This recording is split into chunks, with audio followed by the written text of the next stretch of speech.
Bismillahirrahmanirrahim. Assalamualaikum warahmatullahi wabarakatuh. Selama hampir 2 dekade terakhir, nama Habaib Ba'alawi melejit menjadi simbol keagamaan yang sangat dihormati di Indonesia, khususnya di kalangan Muslim tradisionalis. Mereka dikenal sebagai keturunan Nabi Muhammad SAW yang membawa misi dakwah dan menjadi panutan umat. Dalam 2 tahun terakhir, popularitas mereka mengalami perubahan yang sangat drastis.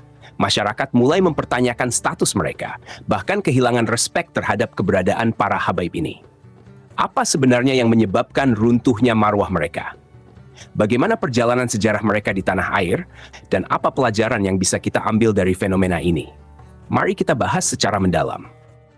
Era reformasi menjadi momentum kebangkitan popularitas habaib di Indonesia. Salah satu tokoh paling menonjol adalah Rizik Syihab, pendiri Front Pembela Islam (FPI) yang berhasil memanfaatkan perubahan sosial politik untuk membranding habaib sebagai figur penting di tengah umat Islam. Melalui narasi bahwa habaib adalah keturunan Nabi, ia dan kelompoknya berhasil membangun citra habaib sebagai sosok istimewa yang patut dihormati dan diikuti. Popularitas ini tidak hanya dimonopoli oleh Rizik Syihab, tetapi juga diperkuat oleh figur-figur habaib lain seperti Habib Lutfi bin Yahya dari Pekalongan, yang dikenal sebagai tokoh spiritual. Di berbagai daerah, muncul banyak habaib yang menjadi pemimpin kelompok pengajian dan komunitas sholawat, meneguhkan posisi mereka sebagai tokoh berpengaruh di masyarakat. Dengan semakin banyaknya masyarakat yang percaya pada status mereka, habaib berhasil membangun komunitas pengikut yang fanatik, sering disebut muhibin. Komunitas ini tidak hanya menunjukkan kecintaan mereka kepada habaib, tetapi juga menjadi bagian dari laskar-laskar loyalis yang siap membela habaib dalam berbagai situasi, baik secara sosial maupun politik. Popularitas habaib membawa dampak besar terhadap hubungan mereka dengan tokoh-tokoh keagamaan pribumi, seperti kiai dan tuan guru. Para habaib kini memiliki pengaruh yang jauh lebih luas, termasuk dalam arena sosial dan politik. Relasi ini menciptakan sebuah dinamika baru, di mana habaib memiliki posisi tawar yang sangat kuat di hadapan tokoh-tokoh keagamaan dan masyarakat umum. Kenaikan popularitas habaib juga memberi mereka kebebasan untuk menyuarakan pandangan, termasuk klaim-klaim kontroversial yang seringkali tidak mendapat kritik berarti. Salah satu narasi yang kerap disampaikan adalah bahwa berdirinya Republik Indonesia tidak lepas dari jasa para habaib. Selain itu, mereka mengklaim bahwa Wali Songo, penyebar Islam di Nusantara, adalah bagian dari klan Ba'alawi, sebuah klaim yang menimbulkan polemik. Posisi sosial, keagamaan, dan politik yang semakin kokoh memberi ruang bagi sebagian habaib untuk menunjukkan sikap arogan yang melampaui norma dan hukum. Tidak hanya merasa sebagai kelompok eksklusif yang tidak bisa disentuh kritik, mereka juga kerap menyuarakan narasi yang jauh dari nilai-nilai Islam yang rahmatan lil alamin. Hal ini terlihat jelas dalam berbagai ceramah dan aksi yang penuh dengan ujaran provokatif serta pelecehan verbal terhadap pihak-pihak yang berbeda pandangan. Dalam konteks politik identitas yang menguat pasca reformasi, Rizik Syihab, salah satu tokoh sentral di kelompok ini, memanfaatkan panggung untuk melancarkan berbagai narasi politik dan agama yang memecah belah. Ulama yang bejat, ulama yang buruk, ulama yang busuk. Gus Dur itu buta mata juga buta hati. Said Agil Siraj, ketua umum PBNU, saudara, dia gedek sama Wahabi. Nah, karena Wahabi pada jenggotnya panjang-panjang, yang disalahin jenggot, goblok. Militansi para pengikutnya membuat situasi semakin keruh, karena kritik atau perlawanan terhadap habaib seringkali dibalas dengan intimidasi, ancaman, hingga tindakan kekerasan. Bahkan, kasus persekusi terhadap individu atau kelompok yang dianggap berbeda pandangan sering dilakukan secara terang-terangan, termasuk dalam siaran televisi nasional. Keruntuhan marwah Rizik Syihab yang kala itu dielu-elukan sebagai imam besar, memanfaatkan statusnya untuk berbicara apa saja tanpa batas. Tuduhan liar, seperti menuduh lawan politik sebagai komunis, anti-asing, atau anti-Islam, menjadi bagian dari retorikanya. Namun, yang lebih memprihatinkan adalah penggunaan kata-kata kasar, fitnah, dan ujaran kebencian yang tidak mencerminkan moralitas dan nilai-nilai Islam. Ironisnya, narasi-narasi tersebut tetap diterima oleh para pendukungnya yang loyal tanpa mempertimbangkan validitas atau dampaknya terhadap persatuan umat. Puncak dari arogansi ini mulai runtuh ketika Rizik terjerat skandal pribadi yang memalukan. Tersebarnya percakapan mesum yang melibatkan dirinya dan seorang wanita bernama Firza Hussein menghancurkan citra moral yang selama ini dia bangun. Skandal ini menjadi bahan olokan di media sosial, mengikis kredibilitasnya di mata publik, meskipun ia berusaha menyangkal dengan berbagai cara, termasuk sumpah mubahalah. Saat jeratan hukum mengancam, termasuk kasus-kasus lama yang kembali mencuat, Rizik memilih untuk meninggalkan Indonesia dan menetap di Arab Saudi. Keputusannya ini tidak hanya mencerminkan upaya untuk menghindari proses hukum, tetapi juga menunjukkan ketidakmampuannya menghadapi konsekuensi dari tindakan-tindakannya. Ironisnya, di Tanah Suci, ia pun sempat berurusan dengan hukum lokal akibat dugaan pelanggaran izin tinggal dan insiden bendera terlarang. Setelah Rizik Syihab kehilangan panggung sosial politik, muncul Bahar bin Sumait sebagai tokoh baru yang kontroversial.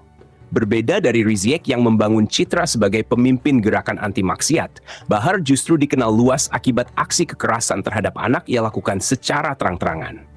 Video aksinya viral di media sosial, memicu kemarahan publik sekaligus simpati dari kelompok pendukungnya. Bahar menghadapi jeratan hukum atas perbuatannya dan menjalani hukuman penjara. Ia memanfaatkan situasi tersebut untuk membangun narasi bahwa dirinya adalah korban ketidakadilan pemerintah. Strategi ini berhasil menarik simpati sebagian masyarakat, khususnya mereka yang sudah memiliki sentimen anti-pemerintah. Salah satu hal yang membedakan Bahar dari Rizik adalah keterus-terangan Bahar dalam mengklaim garis keturunan Rasulullah Muhammad SAW. Dengan penuh kecongkakan, ia sering menyerukan, "Di dalam tubuh kami mengalir darah Rasulullah," seolah-olah status tersebut memberikan keistimewaan dan kekebalan hukum. Coba sebut lagi. Asyhadu anna Muhammad Rasulullah. Muhammad jaddad au jaddi. Muhammad kakekmu atau kakekku. Kalau engkau berkata Muhammad kakekmu, kadzabta, kamu bohong. Muhammad kakeknya siapa? Kakek.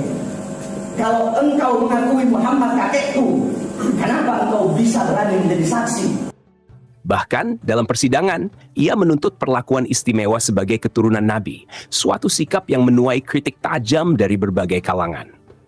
Kepongahan Bahar ini semakin mencolok melalui ceramah-ceramahnya. Ia sering melontarkan cacian, hinaan, dan ujaran kebencian terhadap pihak-pihak yang tidak sejalan dengan pandangannya. Tidak hanya tokoh pemerintah yang menjadi sasaran, tetapi juga ulama tradisionalis yang dihormati oleh mayoritas umat Islam di Indonesia. Meski ia tidak mampu menghindari hukuman, kasus Bahar justru membuat namanya semakin dikenal, terutama di kalangan kelompok oposisi yang memanfaatkan narasinya untuk menyudutkan pemerintah.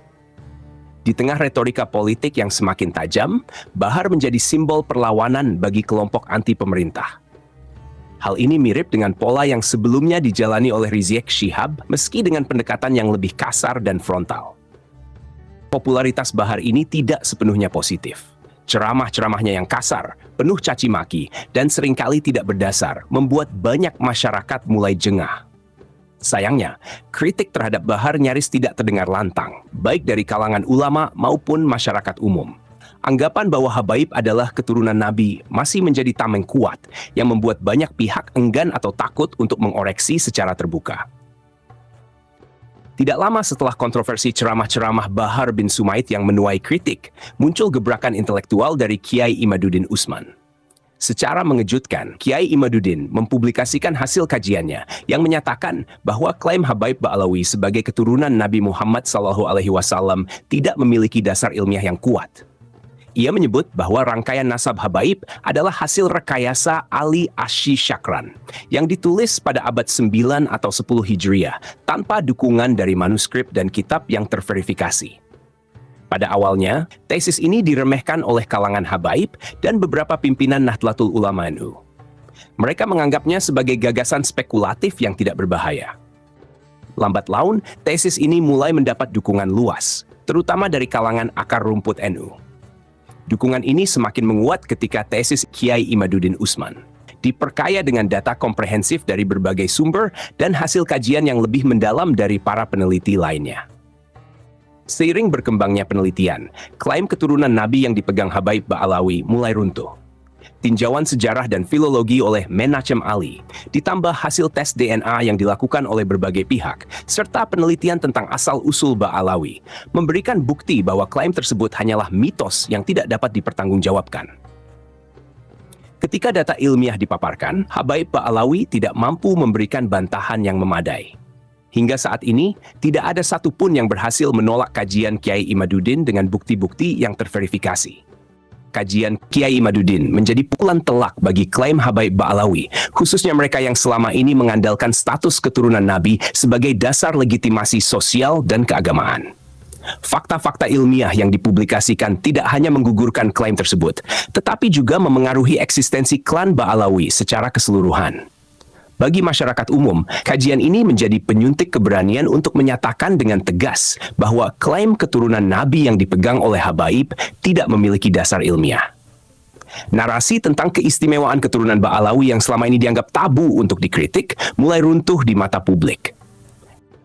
Dengan kemajuan teknologi informasi, masyarakat kini memiliki akses lebih luas terhadap catatan sejarah, video ceramah, hingga temuan di lapangan yang memberikan gambaran lebih jelas tentang peran dan pengaruh kelompok Habaib, baik di masa lalu maupun saat ini.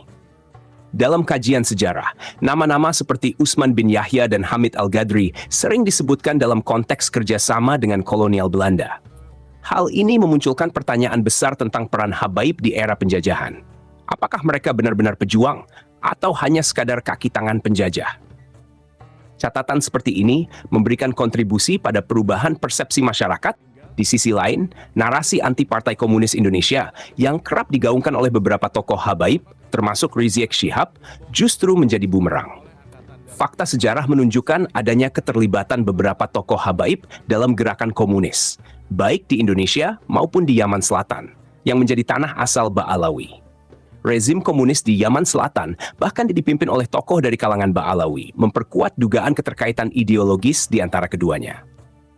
Temuan di berbagai daerah tentang adanya makam-makam palsu yang diberi nama Habaib semakin menambah kecurigaan masyarakat.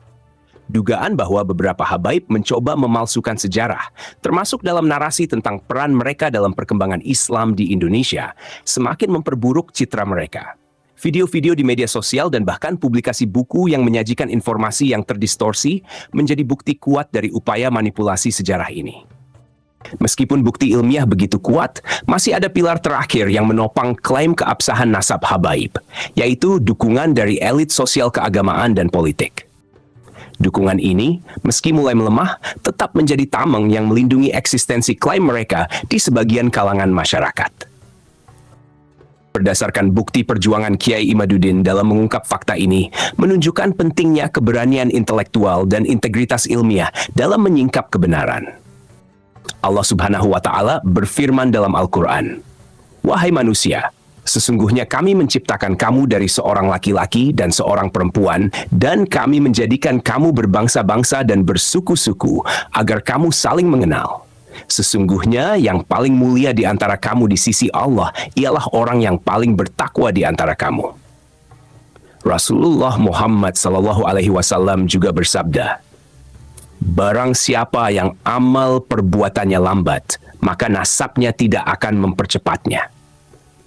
Fenomena runtuhnya marwah Habaib Ba'alawi mengajarkan kita bahwa penghormatan dan kemuliaan tidak didapatkan dari klaim keturunan, tetapi dari akhlak, ilmu, dan amal yang bermanfaat bagi masyarakat. Mari kita kembali kepada ajaran Islam yang murni, tanpa fanatisme kepada kelompok atau individu tertentu. Terus belajar, meningkatkan keimanan, dan memperbaiki diri agar kita semua menjadi umat yang diridhai oleh Allah Subhanahu wa Ta'ala. Jangan lupa untuk mendukung channel Menuju Cahaya TV dengan cara like, komen, dan subscribe agar kami bisa terus menyajikan konten Islami yang bermanfaat. Wassalamualaikum warahmatullahi wabarakatuh.